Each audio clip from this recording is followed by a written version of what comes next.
Welcome to episode 285 of the DFO Rundown, brought to you by Botano.ca. I'm Jason Greger. He is Frank Saravalli, and we are a few days after the NHL trade deadline. Some guys have played. They're waiting for Jake Guentzel to make his debut with the Carolina Hurricanes. And Frank, it was a busy week. Did you get some sleep finally? I slept like an absolute prince on Friday night. And I made it. It was kind of like a 300-pound man going downhill on a scooter with one wheel. A little wobbly at the end, but survived another deadline. And as I joked with another one of the insiders on Friday after it wrapped up, we all kind of text each other and say, hey, great job this week or whatever. It's just a nice sort of friendly thing. And I said, every time we do one of these, he goes, we survived. I said, yeah, every time we do one of these, 1 year, we subtract a couple years off of our life. So that's sort of just the nature of the beast. Delete a couple years, make it through another deadline.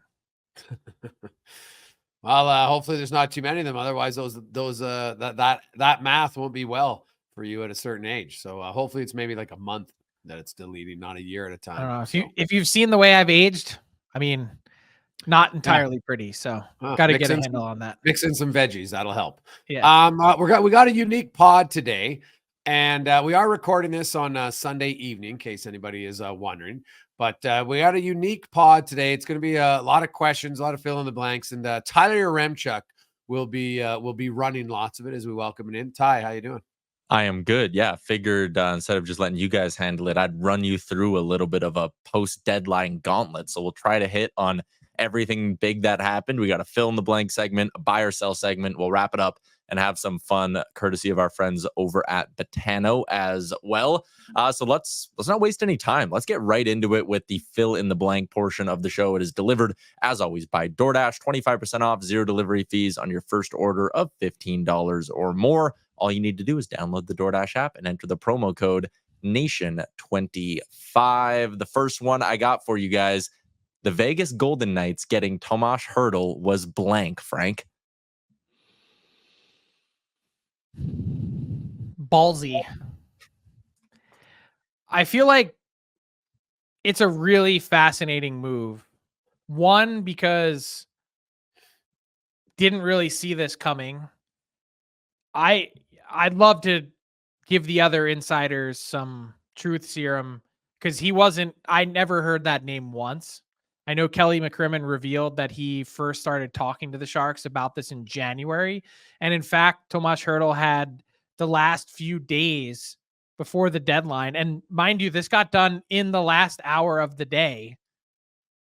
And I just think it's so interesting based on the price they paid, the fit and acquisition for a player who, by the way, is still injured and has been out for a really long time. Another reason why he wasn't on the radar. And really, what does the age curve look like for Tomas Hertl? I'm wondering, 6 more years at $6.7 million. What will that look like at a certain point? It's probably going to look really good for now, but maybe that's sort of the hallmark of the Golden Knights is they only really care about now. So I'll say it's ballsy. This is about as big an interesting swing as you could take in the final hour of a deadline that we've seen in a long time. Greg's, what do you think? I'm going to say it's muddy in the sense that there's so many things we don't know here. So you could look at it. Does Vegas know that Mark Stone isn't coming back? Right? Or do they know he's coming back and they said, screw it, we're just going to really load up and try to go back to back and use the LTIR space to our advantage, right? So there's that factor involved. Definitely it's risky because of the, Hertl, who's not necessarily the most fleet of foot player to begin with, right? We've seen historically some guys in the NHL who aren't fleet of foot. And as they age on the other side of 30, you start to see that go away a little bit. The other thing is, how is this? You look at guys like Jonathan Marchessault and others, and is this like, okay, I know I'm done at the end of the season now. Like they can't fit everybody in, right? If Stone's coming back, and then you throw in, Noah Hannafin, who I'm assuming they're going to try to re-sign. So you know what? It's cloudy for me and gray because I don't there's so many unanswered questions here about it. Like, it's ballsy, as Frank said. I think that's a good word. But to me, it's one where, like, I wish I knew, like, lacerated spleen. I've talked to a lot of medical people, and they say they don't think there's any chance he's going to be ready to play on opening day of the playoffs, right?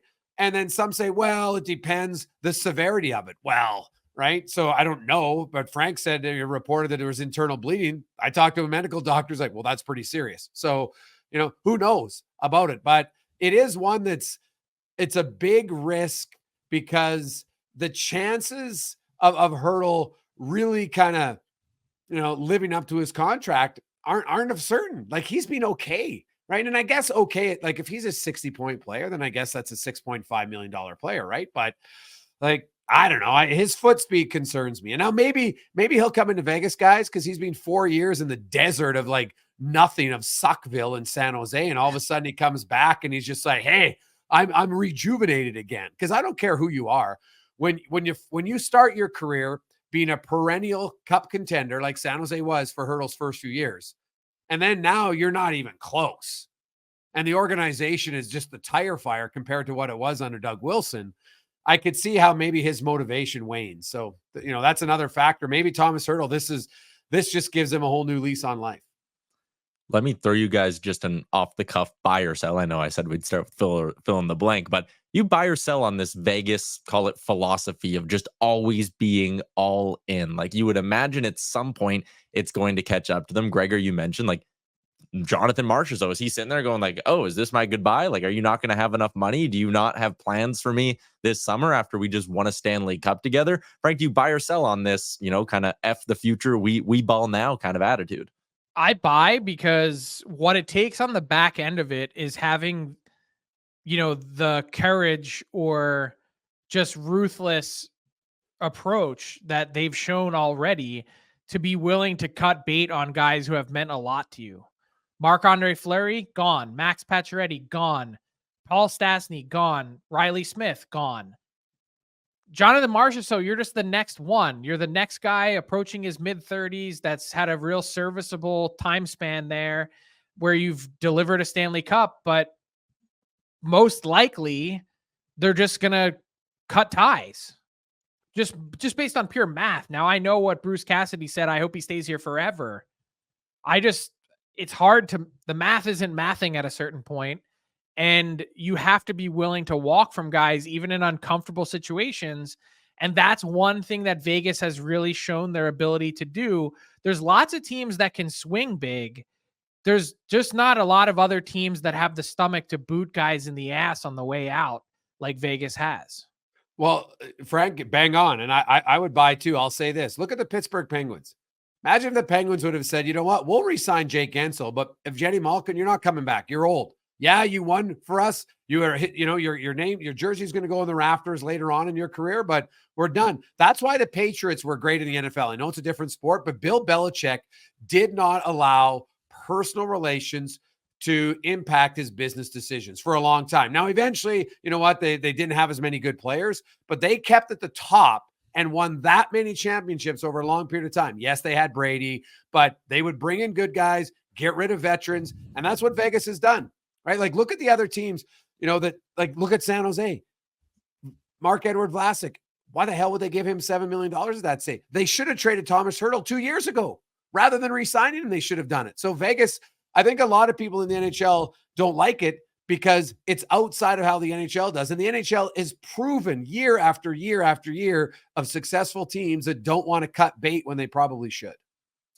So looking at that return for San Jose, Greg, as you mentioned, this is obviously not the same San Jose organization that was ran under Doug Wilson for so long, decade plus. When you look at that return that they got for Hertl, and I guess you could factor in the small Duclair deal as well, but you look at the Hertl trade, they have to keep money for a significant chunk of time.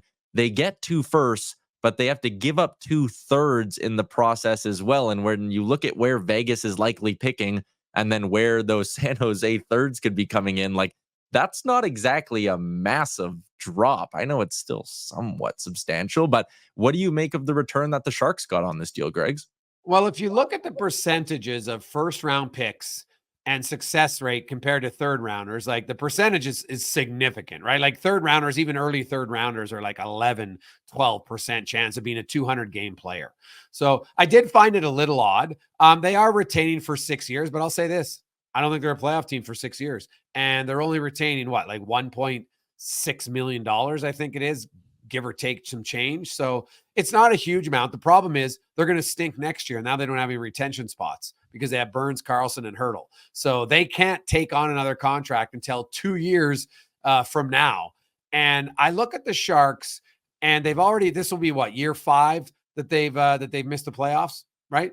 So they're easily going to be double digits, guys. Like, mark it down. They're going to be double digits straight without making the playoffs. And like, it's going to be hard in that market. Like, they've had a great fan base for a long time, but when you lose that much for that long, it's eventually going to wear out on guys. Like, I don't care who you are. So that's going to be a challenge. Like, what they have to hope for is, right, I'll say it right now to San Jose fans, Gavin McKenna. 2 years from now. I mean, Macklin Celebrini would be nice. Well, that's this year, yes. And they could get him, and they have a very good chance. So the next 2 years, they've got some guys here that they have a chance to get that should be like Gavin McKenna. Have you guys seen his numbers as a 16-year-old in the WHL right now for the Medicine Hat Tigers? It is unbelievable how good he is. So they have to hope that not only they suck, but that they get lucky, because you can suck and still pick second, third, or fourth. Doesn't mean you get the Connor Bedard.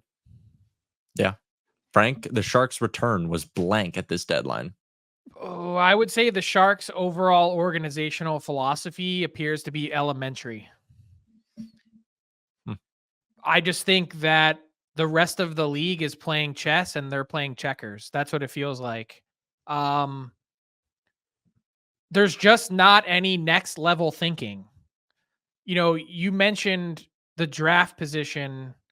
Once you get past 20 anyway, Greg's like, it's a hope, which Vegas is very likely over these next couple years to be picking well into the 20s. So basically what you've done for 2 spots is you've moved up 40 to 50 picks, which is worth something. But for me, like, to retain and lock yourself into that corner, like, they've just made retained transaction mistake after retained transaction. Now, they would have had to retain on one of Hertl or Couture to begin with. So, like, I get it. And it's better than retaining half. But, like, the real error is like Brent Burns and Erik Karlsson, like, only retaining $1.5 million and closing off the slot. Like, for whatever it costs, like, you should have just made Pittsburgh pick up that extra $1.5 million. How bad do you want the defenseman? Yeah.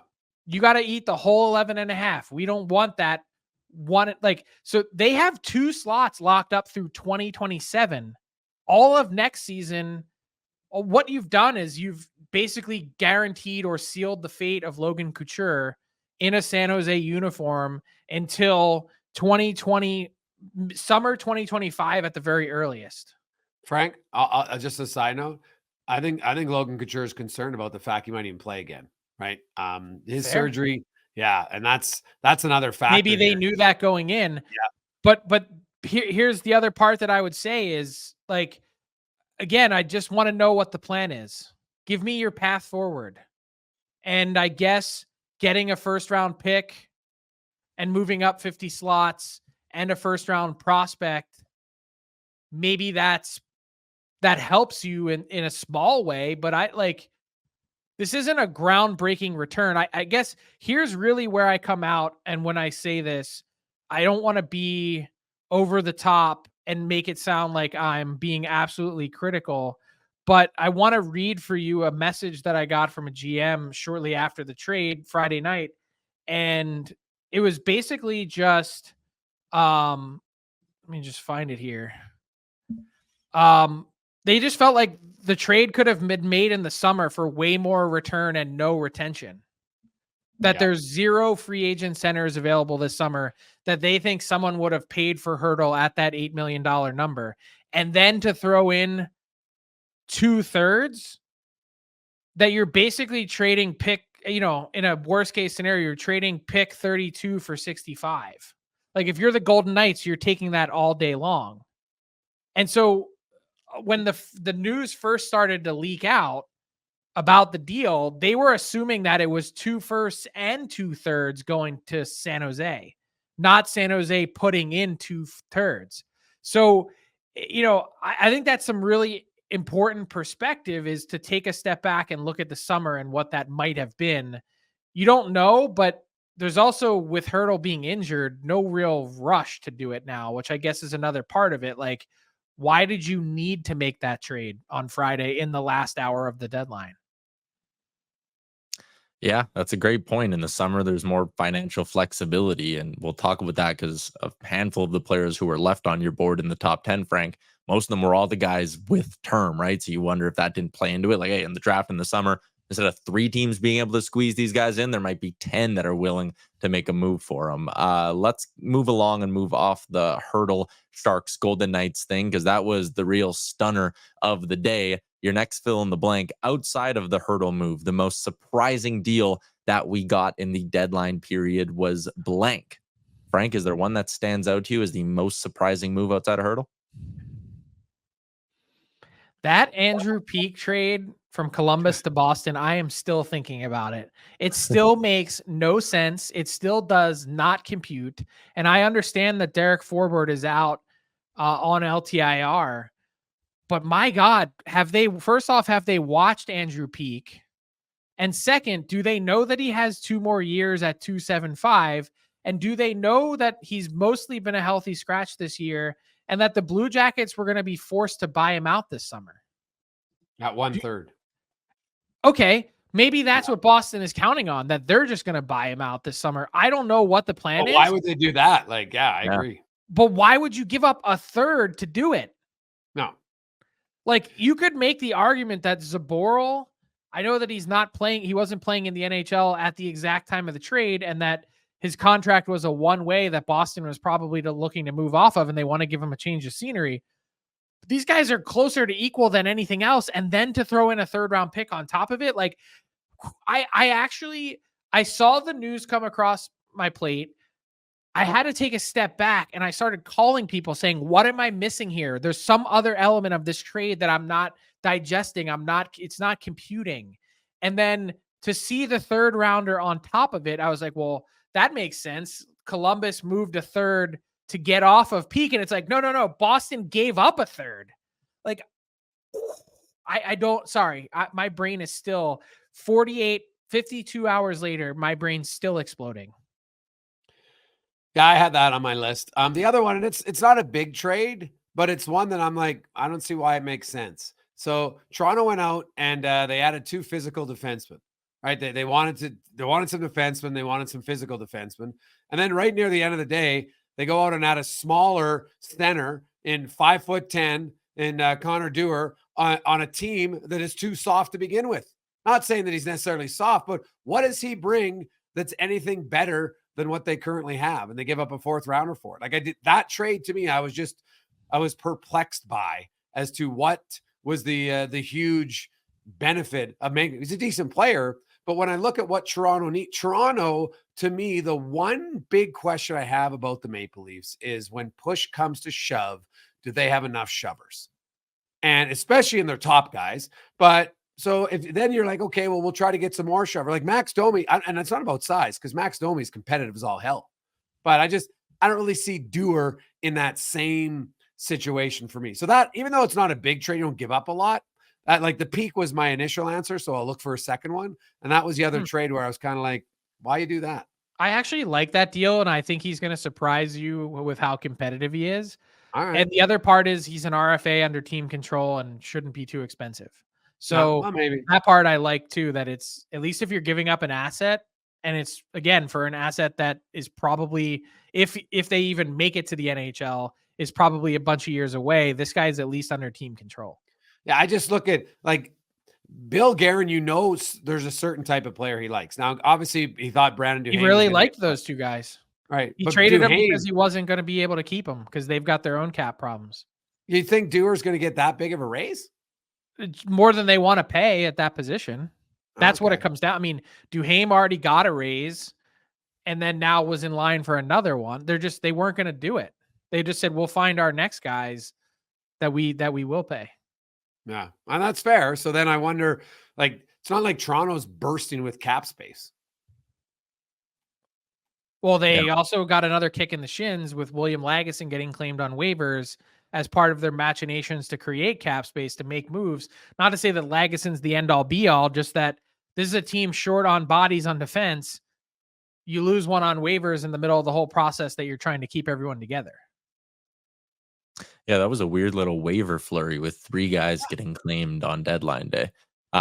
Let's keep moving along through these. The next one I got for you guys, back out in the Western Conference, the Nashville Predators deadline was blank. They did a pretty decent amount of buying, all things considered. I mean, a month ago, we were talking about them as a team. I think one of our buy or sell questions was 2.5 defensemen moved out the door by the Preds before deadline day. So their decision to buy, Gregor, is blank. Well, they had an eventful day, and I like it. I like their decision to buy. Now, obviously, they moved out Trennan too, so it was a little bit of a in and out for their team. Like the Preds have been playing really well as of late, and I don't think that like Cinderella's slipper never fits in the NHL.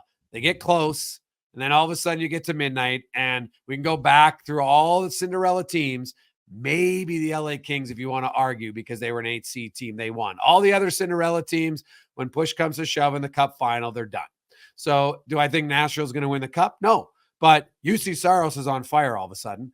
And could they surprise and win a round? Probably. So I think I liked what they moved, the moves they made, actually. They move out Trennan, but they bring in other guys. And so I'll say eventful. And they didn't have to give up a lot to make their team believe that, hey, we're still in the mix. And they're definitely like, there's some pretty good separation now in the West, right? I know Minnesota, and maybe we'll get to it later in the show, pulling the goalie in overtime. I loved it, by the way. But, the Preds have built themselves up here a pretty good cushion to ensure they're a playoff team. Frank, what do you make of the Preds deadline? Felt like they were shopping at Dollar Tree. And by the way, what are you saying? Cinderella, the clock strikes midnight and all of a sudden she looks like Yakov Trenin? I mean, maybe. I would say it kind of felt like they were trying, like Barry Trotz was trying to reward his team, but it also felt like there was some window dressing here. Like, I guess, look, he'd know the fits maybe better than me, and maybe there was parts of this that he had to. I don't like. To me, I'd rather have Trenin than Zucker. And like to me, if you were gonna move out someone, it would have been Carrier, because you know that you have some young guys coming that you can plug into that spot, and I think that was part of their concern. So I guess I referred to it, Jay, on the show as Barry Trotz working at Vandalay Industries, importer, exporter. Like he's bringing some in and some out at the same time. Importer, exporter of fine latex goods. I would say it's like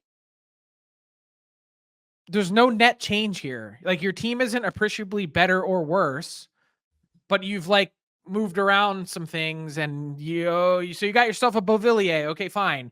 I don't see any real difference maker. So why upset what you had going, I guess, is my question. No, that's fair. They brought in guys who they thought would have more skill. Trennan's obviously a much bigger, heavier guy, which they might miss come playoff time. Exactly. Looking back at Frank's top 15, and the reason I wanted to go to Nashville before this question, the next fill in the blank is the player that didn't move at the deadline that was the most surprising to you was blank. And for me, it would be Tyson Barrie, who came in at number 11, just because he's so clearly not in their plans. I thought they would be able to get a pick if they kept 50% of them. But you look through Frank's top 10, just as a reminder, Riley Smith didn't go, Pacioretty, Eberle, Buchnevich, Dowd, Johansson, Vetrano, and Chychrun. A lot of those guys had term, but that was a lot of big names we were banking on moving at some point, and they didn't. So, Frank, the most surprising name that didn't move was blank. Riley Smith. What are they doing? Why wouldn't you How much higher is his value going to be? Maybe he has a better season next year and it's better, or maybe you try again in the summer, but maybe people were trying to buy low because it was clearly a buyer's market at the time. I don't know what the answer is, but I'm very surprised that for a clearly non-playoff Penguins team that has folded like a cheap tent in a soft wind, like, what's the incentive to keep him? I don't, it doesn't make any sense to me. He's not a fit. He hasn't been a fit since he walked in the door there. I don't get it. I'm going to go with Dowd in Washington. I thought for sure. And I wonder how much his injury potentially played a role in this. I look at Dowd and I think for what he does, he's incredibly good at it. And he's dirt cheap, right? When in a salary cap era where you can get a guy who can be a third line center who takes on big minutes against the other team's best players. And he hasn't, it's not like it's a one-off. I looked up his career, 450 plus games, and he's got a 56% goal share against elite players. That's not fluke, right? So this is a defensive guy who, by the way, starts like 85% of his shifts in the defensive zone when it's a stationary start. So I thought he would go, and I wonder about his injury, if that scared some teams off. Can we talk for a second about the ridiculousness of teams sitting out players?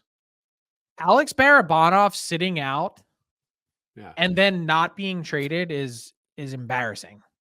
Well, wasn't that due to because of the Hertl retention? So they couldn't. Okay, I get it, but they were calling around to teams in the last hour saying, take this guy for free. No.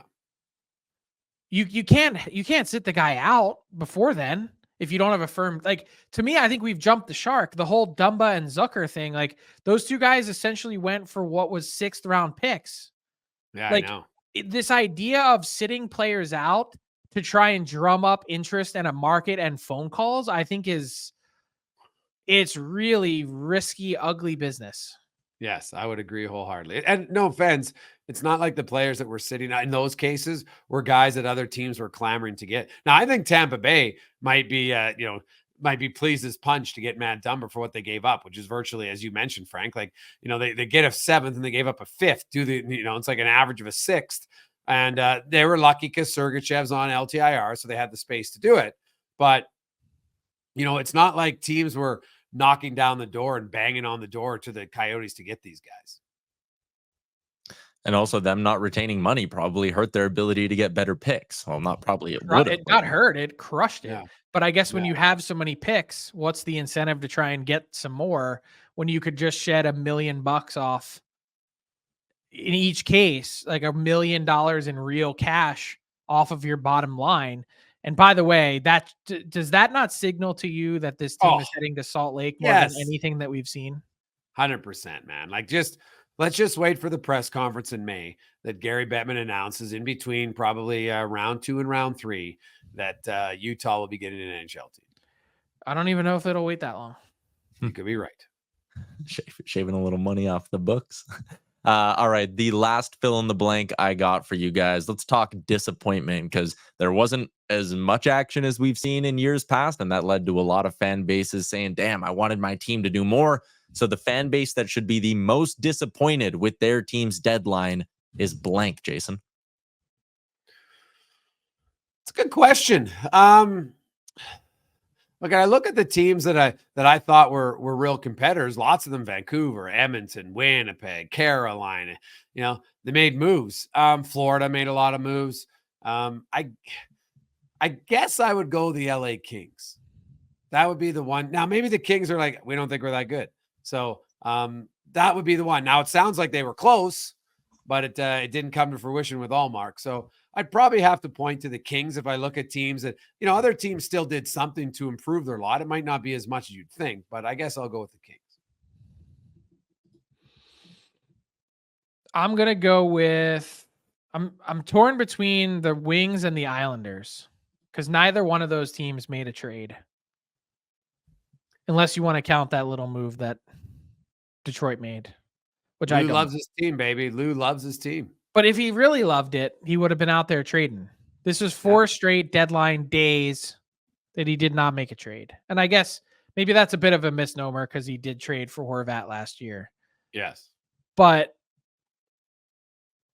what are the Islanders? Well, they'll be tied.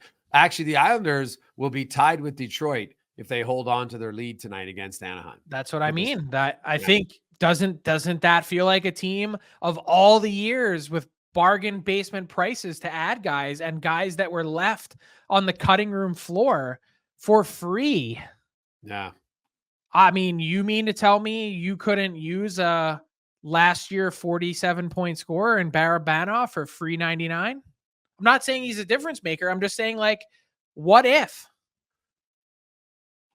What if? That's my only question. You wouldn't have had to give up that much, right? And I think they had about what, like in LTR space, about 2 point something, which would fit Barabanov. So I'm just, which one of those is more disappointing, the Wings or the Islanders? Oh man, talk about the Red Wings, Frank. You're bugging me when I said, "Hey, I think I'm kind of a believer in the Wings." You're like, "Oh, it took you this long." Well, yeah. See, that's why I was hesitant because now they've sucked ever since I said it. It's my 5 fault. straight losses. Let me throw another team into the mix for you for the all disappointment. When you look in the East, Florida made a couple of moves, added Tarasenko. Carolina went and made their move. We'll talk about that in a bit. But all the Rangers did was go get Jack Roslovic. And Wenberg. And Wenberg. And they got Wenberg too. Do you think they did enough to keep pace with everyone else in the East? But I don't think it was for lack of trying. Okay. They were deep in on Pacioretty. They tried really hard on Guentzel. They weren't willing to part with some of their top prospects. And in that case, I don't really blame them. If we know that you were out there trying to make something happen and it didn't materialize, that's a lot different than getting nothing accomplished. They got to their check down option in Wenberg on the center market. They got to their check down option in wing on Roslovic. Okay. I mean, it's not perfect, but I also really liked the way that team was constructed already, that I'm not overly concerned. There's still, I think, quite a bit back in roster construction gap between themselves and Florida per se, but there's no guarantee that they'll ever see Florida. So are they just as good or well positioned as Carolina to win the Metro? You'd have a hard time convincing me otherwise. Yeah, fair enough. 2 ads for the Rangers on deadline day. All right, there you go, guys. That is the run of fill in the blank questions delivered by DoorDash. You can get 25% off, 0 delivery fees when you use that promo code Nation25. You can also take advantage of the Double Dash feature, which lets you add a second stop onto your order for no extra delivery fees. If you were going to say a team in the East, the team you could have asked was Boston. No, Toronto. Yeah. I don't think they're close. Maybe they don't think they are either. Yeah. Interesting. All right. We are going to get into the buy or sell questions for today, and that is brought to you by Wendy's and the Daily Face-Off Survivor Pool. Now that the deadline's behind us, Frank can just zero in on surviving his weeks over at dailyfaceoffsurvivor.com. And we're sitting here talking about all the deals that went down on deadline day. But how about this deal from Wendy's? You can download the Wendy's app, score yourself 150 bonus rewards points, and take advantage of their new special, 6 nuggets for $3.49. That is a deadline day bargain that you can get any day of the week. 6 nuggets for $3.49. Download the Wendy's app today. All right, buy or sell time. We talked about Hertl. That was the big surprising move. The big move we all saw coming was the Jake Guentzel trade. I'm going to come out and say the Penguins did not get enough for Jake Guentzel. Buy or sell, Frank? Buy. To not get I know that their preference was for prospects over picks, but in a year that you don't have one, to not get a hard first round pick is unforgivable to me. Because I also think the idea of trying to win a press conference by optics and calling that pick a conditional first round pick is insulting to everyone's intelligence. That is a second round pick until it isn't. And when I say until it isn't, that means that the Carolina Hurricanes have to win the Eastern Conference. They need to hang a banner in order for the Pittsburgh Penguins to get a first-round pick, which, oh, by the way, if they do, is 31st or 32nd overall. So not only did you not get one, but you've guaranteed to lock yourself into 31st or 32nd if you do. Yeah. I look at this deal from Carolina's perspective and I say, at least according to the talent evaluators I trust, they think that the Hurricanes gave up their 7th, 8th, and 9th best prospects. Oy. No Nikishin, no Morrow, no Nadeau, no Mercury. Go through the whole list of Carolina's system, and they didn't give any of those guys up. So if you're Pittsburgh, you better know what you're getting, and you better be hitting some triples. Or you're going to need to explain to me why this all played out the way that it did. Jay, what do you make of it? So do I have to buy or so? What was the question again? Penguins didn't get enough for Guentzel. Buy or sell? Yeah, I would buy 100%. They, for a lot of the things Frank said, I can't really say it any better. I have a few guys who study a lot of the prospects, and they kind of were like, not sure. Now they all admit that, like, hey, prospects are still a little bit of a game of chance, even a few years after you get them. And it feels like they said, hey, if we can get one to land, then it's decent. A second rounder, I was surprised there wasn't a first round pick involved, especially because I think, like, to me, the other thing that I thought was missing from the trade was if Carolina resigns him, they get something else, because I think there's a very good chance Carolina resigns him, and there was no added incentive there at all. So, good work by Don Waddell, and I think this is an excellent trade by the Carolina Hurricanes. So Gregor just said he thinks Guentzel resigns. Frank, you buying or selling on that? Jake Guentzel back with the Canes long term? Yeah, I think that's going to happen. And that's another part of it. Why wouldn't you? It felt like the communication throughout the whole process, monitoring it, was not great. Like, the Penguins at any point this year did not negotiate with Jake Guentzel. There wasn't ever really a communication factor of like, hey, it's August. What are you thinking? How are you feeling about this year? Do you want to come back? Would you entertain coming back? Nothing. And I just feel like, first off, what you end up doing is angering the player, which I do think is what happened throughout the course of the year. The longer it went on, no communication. It's a guy that gave 8 sterling years to the Penguins organization. I felt like in that case, he probably deserved a little bit better. And then to get to the finish line and not add into some sort of, instead of the condition being that the Canes get to the Cup final, like, make the condition be he resigns. That's way more likely than them getting to the Cup final, just on pure math. I don't know. I'm not getting it. I'm not seeing it. And then to get through that and not make another single trade? How? Why? They traded Ruhwedel. That doesn't count. Okay. Yeah, I know what you mean. Yeah, I think Penguins fans should be incredibly disappointed. Canes kind of got him for a prayer, all things considered, when you look at what other deadline prices for the top guys usually are.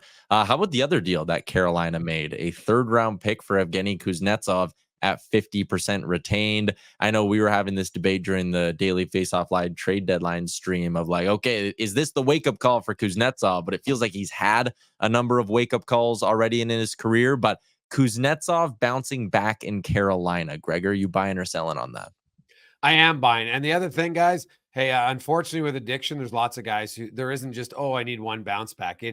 There's a reason why it's called addiction for lots of people. And it's, I hopefully that, his life is back on track. But for 3, I'm not sold that he's going to give them everything they want this year. I think it's going to take a while, right? He's been out for quite some time, but I love this bet by the Carolina Hurricanes. They get Guentzel, who is a proven playoff performer. Kuznetsov, when he wants to go, man, Kuznetsov is one of the most talented, just raw talented players in the NHL. Now, I don't know how much he has left, but at 3.9 mil, I love the bet for next year. This year, if he pans out for them, great. I think he'll be okay because I think he's a very creative player. But man, I think there's a really good chance that next year you're going to look at Kuznetsov and this guy's going to be a 60-point player plus for next year. And you're like, man, 3.9 mil, that's a really good deal. I'm going to sell for now. Look, I think they've got a lot of things to point to as reasons for hope. Justin Williams played with him. He was in Don Waddell's ear. Rod Brindamore coached him at All-Star Weekend. He remarked how competitive he was and how much he enjoyed spending time around him. Those are all really great sort of, instances to point to and say, hey, this is what we think could happen. I tend to be more rooted in reality. And I know that there's off-ice extracurriculars that can really impact a player's play. But for me, I just look at Kuznetsov and I say he has been a shadow of himself on the ice for at least, I want to say, basically 3 seasons now. You have to go back to, I know 2022, he had 78 points, but he was really not good in 2021 either. So, maybe 2, maybe 3, however you want to split it up. But the point is, we've seen enough of a sample size for a pretty extended period of time. And yes, this is a player who had asked for a change of scenery and had been frustrated with everything that had gone on. I'm going to sell on him bouncing back, but if this makes any sense, I will buy on the Hurricanes taking the chance to find out, because I think it's almost zero risk. If this is an abject disaster to close out this season and you feel like he's someone you can have in your organization, then buy him out this summer. Yeah. And if not, you've crushed it at 3.9 million for this year and next. And I think one of the really impressive things about what Carolina does, I mentioned on our show on Friday that no team in the NHL finds market inefficiencies like the Canes do. And if you think about it through this prism, we've got the Golden Knights that are the big spender on the other side of the coast. But on the East Coast side, the Canes are just as aggressive, but in a totally different way. They're willing to take chances on players that have checkered pasts, that have damaged reputations. Whatever the case may be, it's just one other way of finding value. And I would say, whatever the case may be, I think it's a really important philosophical question for any organization to have, which is, are we trying to be a team that wins a Stanley Cup, or are we trying to be a team of model citizens that are just a bunch of good guys? So what's your objective? How much are you willing to put it on the table and find out and take a chance on someone who may have some issues with them? I think Carolina's been great at that. And you know who else had feasted on that for years? The Preds. Yeah. Interesting. Do you think part of it too is just having a guy like Rod Brindamore at the helm who can be a bit of a no-nonsense coach, and you've had strong leadership from up top for a while now? Like, that allows them to take those risks as well. You can't get anything past Rod Brindamore. Yeah. That guy does not mess around. There's no bullshit. And he's played on every team possible for 20 years. He can see it and smell it from a mile away. So I don't think you last very long, but he obviously got a really good feel the first time around. I trust their instincts. I just think we've seen enough to see that he's probably not going to get back to that level, but damn, does he have some incredible skill. We've already talked about the Leafs a little bit on the pod, but my next buy or sell question was about their blue line and whether or not you're buying or selling on its ability to take them on a playoff run. But I want to go back to something first, Frank, that you said when I brought up the Rangers. You said it wasn't for a lack of trying. They just simply had to go to their check down options. With the Leafs, do you get the sense that they made hard pushes for any of the higher end names out there and just missed? Or were they sitting there going, maybe it's just not our year? I think they called on a bunch of players. I never got the sense that they were in hard on anything that went down. But honestly, like outside of Chris Tanev, who are the other defensemen that you'd really go in on? That you're like, man, we really got to get this guy. Like Noah Hannafin, I guess that'd be it, right? Like there wasn't. Toronto doesn't need forwards. Toronto has the most goals in the NHL amongst forward group, right? Like they needed defensemen, and so they went out and got 2 physical guys. I think the mistake from Toronto was that they started the season with the major question mark that everybody knew, and it's hard to fill it during the year. It's hard to fill that hole, and I think what's going to happen in Toronto is they're going to get to this summer again, and they're going to be like, geez, we got to upgrade our defense, which has been the same story for 4 years. So do it in the offseason to hope that you can do it at the deadline every year. I think like you want to add a few, like Chris Tanev, he's not the deciding factor in Dallas. He's a complimentary guy to a very good team, right? Toronto didn't need complimentary guys. They needed they needed a top pair defenseman. There really wasn't any of those guys out there. And I think that to me is where their problem started in Toronto was in the offseason. And I think unfortunately for Leaf fans, you wait in the summer, the exact same articles, the exact same conversations are going to be discussed. It's going to be the same thing. And so they're going to have to make a really hard decision in Toronto. At some point, they're going to move off one of their big guys to bring in a defenseman. That's, I think, the only way they can do it. No one's been able to do it so far. And until someone does and rips the Band-Aid off, again, it's another one of those I'll believe it when I see it things. Yeah. And, you know, I also think there was something floating around there this weekend. I saw that, you know, the Flames owner blocked trading Tanev he turned down a 1st-round pick and blocked trading Tanev to Toronto because he's vindictive about Brad Treliving. I think that is complete and utter bullshit. The Toronto Maple Leafs were never trading a 1st-round pick for Chris Tanev unless it was part of a larger package. Never. Speaking and would of the owner be like would the owner be that vindictive? Like that? I don't think he was very happy with the way things played out. I mean, remember, he did try and block Brad Treliving from taking any job at first. Yeah, which is like why? I've never understood that. Like it doesn't make yeah, I won't say anymore, but that didn't make any sense. Yeah. All right. Speaking of moves that, hey, maybe didn't happen, how about this one? Linus Ullmark will not be a Bruin next season. Buy or sell, Frank? Buy. I mean, did you see Swayman and Ullmark hug on Saturday night? No. As he went onto the ice, Swayman was pointing and he's like, "You stayed." You can see him say it. His mask is off. And he says, "You stayed." I mean, Ullmark blocked the trade. There's no 2 ways about it. He was not willing to waive his no trade clause to go to the Los Angeles Kings. Fact. I mentioned this before. I thought that this was, if it was going to happen, it would be a summer transaction. Obviously, the Bruins were trying to find ways to create value. They didn't have picks. They don't have a ton of prospects.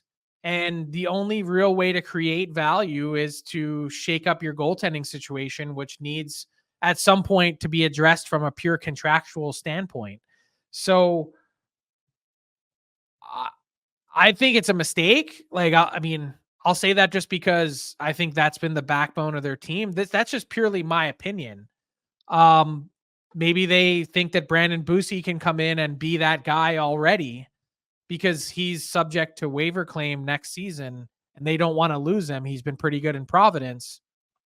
Maybe they just know things I don't. I think a huge part of their success these last 2 years has been owed very specifically to their goaltending. Greg's, you buying or selling on Ullmark being moved out of Boston this summer?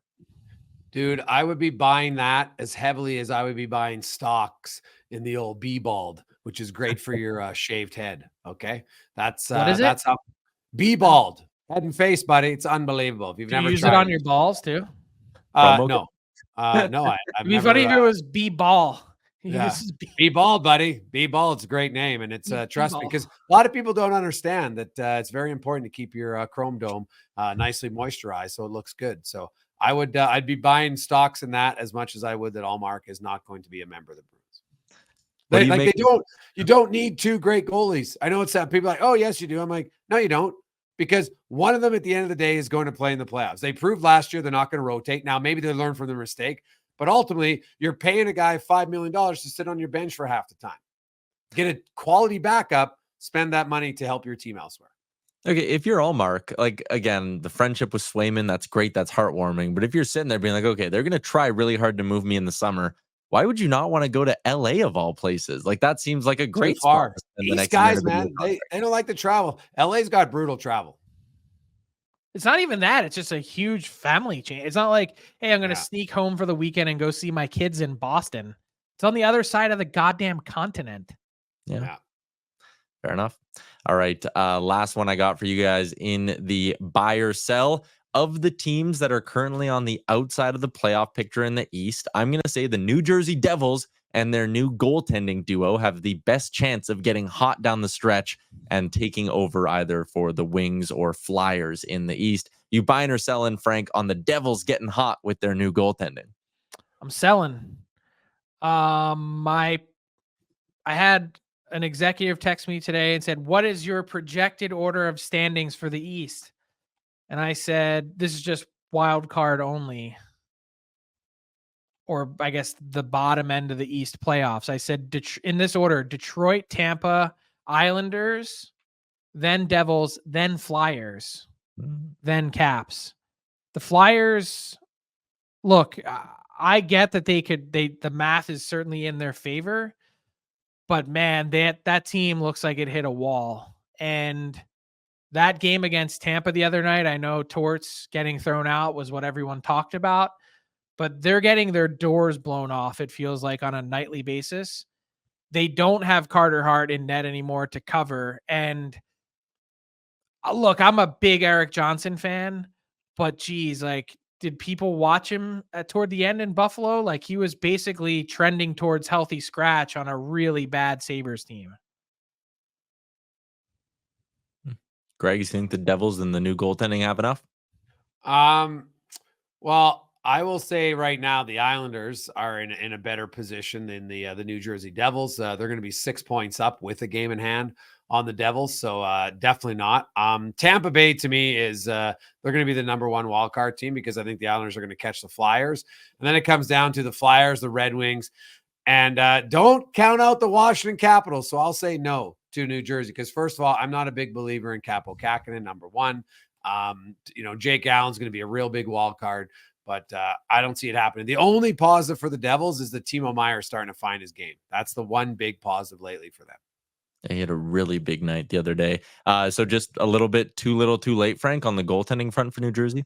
Yeah, I think there's just a whole, maybe Travis Green can simultaneously clean up a lot of the issues that they have, but I just feel like there's a lot of other problems with this Devils team that needs serious correcting. And the fact that they already started to clamp down on minutes for Luke Hughes and Simone Nemeth is probably a pretty good indication that just like anyone their age, there's a lot to learn and grow. So they've got a lot of work to do there. All right, we're going to move on to our final segment of the show. I got a couple of things that are courtesy of our friends over at Betano.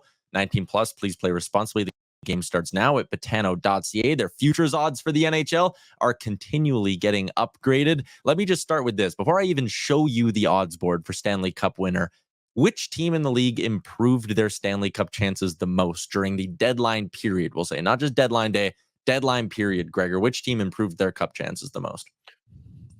I'm going to go the Carolina Hurricanes. They came into the weekend 16th, actually tied with Philadelphia for fewest goals amongst their top six. They had 107. And people can tell me all they want about depth guys. And, everyone, Vegas beat Edmonton with their depth guys. What the hell are you talking about? Eichel, Barbashev, and Marchessault were +7 5-on-5 in that series. They murdered the Edmonton Oilers. Their fourth line was even. You got to win in the playoffs with your best guys. Yes, you need somebody chipping in. Jordan Martinook scoring a few goals will be great. But at the end of the day, you need your top guys scoring more. They got Jake Guentzel. They had the most talented player available. They got him. And they took a good risk on a guy in Kuznetsov who's very talented. The last 2 years prior to this year, he was 58th in the NHL in points, which is, do the math, That's like a top 2 guy on a team, right? Yeah, he maybe isn't the dominant force he was, but he's still a pretty talented player. So I'd say Carolina because they addressed their biggest weakness. The other teams added complimentary guys. They desperately needed a score, and they got one in Guentzel. Frank, which team improved their cup odds the most? That's a really good question, like really good answer, Jay. I would say Carolina is a great choice. I'm going to go with Colorado. I think Colorado's chances, the longer they play, are going to continue to get better. They're going to be, Nichushkin, huge. I think swapping Middlestat for Johansson is enormous. There's not a huge drop off from Byram to Walker. Maybe over the long term there is, but not right. It's at least enough to kind of cover you up for right now. And I just think the upside on Middlestat playing with really good players to go from a 50-point guy to 75 is really likely. I do have questions, and their goaltending may be what kills them. And the fact that they didn't address that is really intriguing. But I think they had made the decision at some point over the course of the week that Justus Annunen was going to be the guy to back up Georgiev. It's just that Georgiev's numbers aren't great. So I would say the Avs, to me, among all those teams in the West, improved the most. And I say that knowing that Vegas made some enormous additions. And the thing about Annunen, how about his last 2 starts, fellas? Back-to-back shutouts. Now, I know it was Chicago, but still, it's back-to-back shutouts, man. Yeah. That's he's 6, he's a big goalie. Could he be the shocker goalie? I don't know, but I like Colorado because they added some sandpaper to a highly skilled team and some depth. They really needed depth. Yes, they did. And they didn't have. And the other thing too, we should point out, Jared Bednar said today that Gabriel Landeskog won't be returning before essentially the time frame that doctors provided him. So he had surgery on May 10th. So it was 12 to 16 months. So it won't be, he said it won't be before then. So they're going to have to play basically, well past the second round in order for Landeskog to come back. But for that carrot to be dangling for this team, I mean, is it unlikely that the Avs get to the conference final? It's not for me. Well, the challenge that they have is they might finish 3rd in that division. And that means you're going to have to go through Winnipeg and Dallas. That's right now, that top 3. Whew, it is such a big deal this year to finish number 1 in the West, period. Yes. Not just number 1 in your division. Because number 1 in your division, but the runner up to the other division is going to get Nashville. And not to say Nashville is going to be an easy out, because with Saros, it's a big difference than, facing that 8th team. Or sorry, Nashville is going to be the 8th team. But I just think compared to most years and compared to the other 7 teams that are in the bracket, Nashville is the one clear disparity in talent. Just with what we know about how big goalies are in a best-of-7 playoff series, isn't LA maybe now the easier out in the West than Nashville? Or we're not going that far yet. And I still think, by the way, that Vegas finishes ahead of LA. Yeah, me too. All right. 2 more for you guys. I'm going to show you the top 12 in terms of the odds over on Betano. Edmonton is the leader. I know public money kind of shapes these things a little bit, but Edmonton comes in at plus 550. Florida's next. Then it's Colorado, New York, Vancouver, Dallas, Winnipeg at 10-1, Boston 11-1, Carolina's also 11-1. Then Vegas rounds out the top 12 at 12-1. Greg's, give me one team that's too high on this list and one team that you would put lower. Or sorry, one team that's too high, one team that's too low. Sorry. Ooh, interesting question. Now that's top 10, not top 12, right? Am I missing a line? Oh yeah, sorry, I have 10. Okay, I just want to make sure. Okay. Yeah. Geez, who would be too low? I'd probably say Carolina. I think would be too low. Only because I think if you finish second, that might be the easiest first round matchup right now. Whether it's the Islanders or the Flyers. So I would say they're too low. And like Edmonton the favorite. Like I know Edmonton does have the best record in the NHL since Knobloch took over. So I know some people out there might be like, what? But they've been a really good team for a long time and they have the league's best player. But that much better than Colorado and the Rangers. I'd probably drop Edmonton to maybe more like a plus 850, still maybe in the top 2, but just not as clearly ahead of Colorado or Vancouver or Dallas. Yeah, Edmonton was going to be my pick to slide down. I feel like they don't deserve to be that far ahead of the pack or even ahead of the pack at all. Frank, give me a team that's too high, a team that's too low. Yeah, I agree with you. I'm going to just try and spice it up and do something a little different. I'm going to say the team that is too high is Van. I really like the Canucks and what they're building, but they've got a really incredibly difficult road to get there. And I think given their lack of playoff success, I think it's going to be hard to break through and win this year. By the way, still waiting on MRI and other information, but it seems like Thatcher Demko's injury is relatively minor. Yeah, well, that would be huge. And honestly, it might actually benefit them if he misses a week or two. They've got a 10-point bulge on the orders. I know Edmonton has 3 games in hand, but if Demko gets a week or 10 days off, guys, I don't think that's the worst thing for Vancouver. Sorry, did you say bulge? 10-point bulge, Frank. It's a large bulge. I don't know anything about a bulge. The team that was too low would be Vegas. Yeah, I agree. 10th out of 10. I mean, I'm sorry, there's not 9 teams that are better than Vegas. Well, just so you guys know, Vegas since December 21st, 26th in the NHL. I know. And one thing that I've been thinking about with the Canes too is their goaltending good enough? But Kochetkov's numbers are really good. They are. Since December 1st, 24 games played, 14-7-2 with a 920. And Freddie Anderson made I think save of the year candidate today against the Calgary Flames. He looked really good during stretches of that game. Okay, last one we're going to wrap up with. This is one of the fun props up at Betano that I really like. Which division is going to win the Stanley Cup? So the favorites are the Atlantic and the Pacific at plus 225. The Central's in third at plus 300. The Metro's in last at plus 320. If you had to pick a division that you think is the most likely to win the Stanley Cup this year, what division would you be throwing your money behind? Frank, you got an answer? Metro. Really?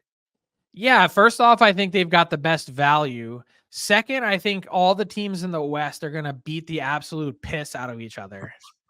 I'm not a big believer in the Bruins as far as being an authentic Stanley Cup threat.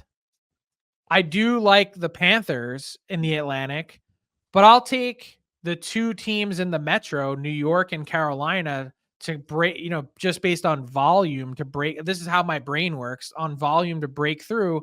I just feel like in a year in which the West is so much clearly better than the East, top to bottom, I'm just mean of the 8 playoff teams, I just think it's going to be so much of a war to get there that it opens the door for someone in the East to just come in and gong you right in the face in the Cup final. It's a good question. Crazy? Am I crazy? No, I do think there'll be a battle, but at the same time, I could see one team, it's all about matchups, and get hot, and all of a sudden they smoke one of the other teams. You don't see it coming. But first, second, and third rounds are going to be a war of attrition in the West. Yeah, that's true. It's not like that in the East. But Florida Tampa could be a hell of a matchup if it happens. I'm going to say I'm going to go with the Pacific because I think the Central is harder to get out of. And I think the Pacific team will have a little bit easier of a run through 2 rounds than the top 3 in the Central. So I'll go with them. It was close though. What's the odds again for the Atlantic? Because Florida, I really like Florida. Plus 225. Yeah. See, they had the worst odds. So I will go with the Pacific. Yeah, and I mean as well, I don't really believe in Toronto. I don't really believe in Boston. If you were going to take the Atlantic there, I would just hey, go throw money on Florida to win the Cup. My pick would be the Central. I'm not going to overthink this. I'm just going, which division has the best collection of best teams or top teams? It's Dallas, Winnipeg, and Colorado. I love what Winnipeg did, going out and getting both Monahan and Toffoli over the last bit. Colorado got a little bit bigger, tougher to play against. Dallas didn't have to do a ton because I think their roster is so damn near perfect already. So I think those three teams, you can talk about maybe beating each other up a little bit in the first 2 rounds, but I don't know. I think that's 3 quality cup contenders in one division, 3-1. I like those odds. All right, gentlemen, that is everything I got for you guys in the mega fill in the blank buy or sell Botano Cup related questions edition of the show. I've got one question for both of you. Okay. 2-game suspension and $50,000 fine for John Tortorella. Too much, too little, or just right? Oh, too much. Like, he didn't swear. He just said no. Like, he didn't go that crazy. He Like, did swear. He was did swearing. he swear a few times? Yeah, Okay. fuck you. I'm not fucking leaving. Oh, okay. I didn't see that one. But It was repeated F-bomb after F-bomb. yeah. Okay. Fuck Either off. way, he left the bench eventually. Delayed the game for I don't even know how long, to be honest. Not that long. 30 Like seconds. when I look at what guys plays on the ice that are dirty and cheap and they don't get 2-game suspensions, to me, 2 games is a little bit high. It is interesting. Like the coaches association must be like, what the fuck's going on? Players make way more than us on average. And there's a maximum of what they can get fined. And we can get fined $50K. What the hell's going on? If I'm the coaches association, I'm like, hey, we got to figure this out for the next CBA, guys. Like, we got to have a maximum on what our fines can be. Although I know the CEO of the Flyers said he paid himself. But that's by the way, you can't do that. I It's know. expressly forbidden in the Yes. CBA. So I thought Yeah. that was maybe hey Dan, like, love the spirit for Dan Hilferty, and perhaps him saying it was worth it just from a pure PR perspective, but you said the quiet part out loud. Yeah, probably. You know what? So Tortorella's maybe getting a raise in the offseason for $50K. But yeah, I thought it was a little bit too much. Like, I have to admit, like, it kind of made me chuckle. No, I'm not going. It's like a toddler when you tell them to go shower or go to bed, and they're like, no, and eventually you're going to win, but it just takes some time to break them down. 9 minutes and 11 seconds into the game, the Flyers are getting their doors blown off. Oh, dude. 4-0. Pumped. So Tyler, not enough, too much, just right? I think it's a hair much. Again, like, if you want to set the precedent that, like, when you're kicked out, you go, you don't sit there and throw a temper tantrum, then sure. But I feel like you could have done 2 games or the 50 grand. Both feels like a little bit much. It is funny that, a player who makes, even the league minimum can only get fined a couple $1,000 and a coach gets 50. Let me throw another one your way then, if we're going to talk about. Oh, wait, let me answer though. I want to just say just right. This was his 13th fine. This is also a coach who has physically tried to fight another coach and has been suspended for a long period of time. And it says very clearly, if you continue to show up the officials and you get these fines, and if it happens within a certain period of time, it's doubled. So it started out as a warning, then a $25,000 fine, now 50. Like, at some point, it's just on you. And when you've been fined 13 times in your career, you've now become the Brad Marchand of coaches. What a great analogy. What did we make? You buying or selling on the Minnesota Wild pulling their goalie in 3-on-3 overtime? We in on that? Of course. How can you not be? Like, what? Like, let's be honest. What do they have to lose so they don't get because for people who don't know the rule, if Nashville scores, Minnesota gets no points. Right. So there's a risk involved, but there's a reward. I love risk reward. And John Hines, like, they're 9 points back, guys, even with the win. Like, let's be real here. The odds are extremely low. Now, I know they're closer to LA and Vegas, but either way, I love this play by the Wild. Your players love it when you show faith in them. They love it. In football, guys are gambling all the time. The players are getting rockets. They love it. So I have no problem with it. It's great. Yeah, I'm all for it too. You want to hear a really funny story though? Coaching minor hockey, our kids don't understand the concept of pulling the goalie. So when you pull the goalie, they start crying hysterically on the bench, and they're like, "Why would you do that to us?" And it's like, "No, guys, like, we're trying to win. Like, you get to put out an extra player." They're like, "But our net's empty," and it's like, "Yeah, but that's the point." Oh yeah, it's funny. It's just like their brains explode and they cannot handle it emotionally, and it is one of the funniest concepts. I'm like, why are we crying here? Stop it! Get it together. Well, hey guys, like in Edmonton Minor Hockey Week, when you go to overtime, you play a minute of 5-on-5, and no one scores, and it's a minute of 4-on-4, 3-on-3, 2, and it goes down to 1-on-1. And so our coaches, I was telling, said if we get to 1-on-1, when our guy gets the puck, I want him to stand behind the net. I told him, and our goalie's going to race to the bench, and we're going to get a guy on. We're going to go 2-on-1. Because the other team's forward probably won't retreat. He'll stand there, right? And then you skate around the net, pass up. We're going to have a breakaway and we're going to go for it. And they were like, and I told our kids, the kids were like, at first they're like, what? But they can just score. I said, yeah, but they'd have to get the puck to score. You guys will have the puck. Oh, okay. So we never got to it, unfortunately, but it would be unbelievable. That's what I would do in one-on-one. I'm pulling the goalie the minute I have possession of the puck. Love it. Yeah, Their brains explode. They cannot function. Yeah. Hey, here's another fun one for you guys. The Ottawa Senators, Frankie talked about how the West is better than the East. The Ottawa Senators are 0-14 on the road against West teams this year. 0-14. They just lost to the Sharks. They have 2 road games left. Can they be the Detroit Lions and go 0-16 on the road against Western teams? I'll tell you who they play. They're in Winnipeg and they're in Minnesota. Of course they can. And I'll take it one step further. It is an absolute disgrace if the Ottawa Senators go through the remainder of this season and don't install a permanent head coach. No. I think they do themselves such a disservice. Look at what Rick Tocchet was able to just the messaging. Yes. I know people say, oh, but these games don't matter. No, it's about setting proper expectations for a team that has quite clearly become content with all the money that they have coming to them on their long-term contracts, that they don't compete. And you've got to begin to change the cycle there. And I know that Jacques Martin has tried to instill some solid fundamentals, but he's not the long-term answer for this team. He's the oldest coach in the NHL by a very wide margin. Not very with Rick Bowness, but a wide margin. And there's no reason, unless you feel like the person you want is not available or you have someone very specific in mind, there's plenty of good coaches with 8 being changed out this season to be available to you for the rest of this year to at least begin turning the page. Yeah, I was thinking more like, oh, you get to the summer and then you see what the coaching market's like. But you make a good point. Like, there are enough qualified names out there that you could pick a good head coach and slide them in right now. And whatever. In the last couple of years, they've built up momentum in the end of the year. And what have we seen? Kind of Craig Berube, Jay Woodcroft. I mean, go through the list. Like, there's plenty of good coaches available. Yeah, Todd McClellan. I mean, like, how many more do you need before you can say, hey, like, yeah, is someone really going to fire their coach? Like, a quarter of the league has changed over since the start of this season.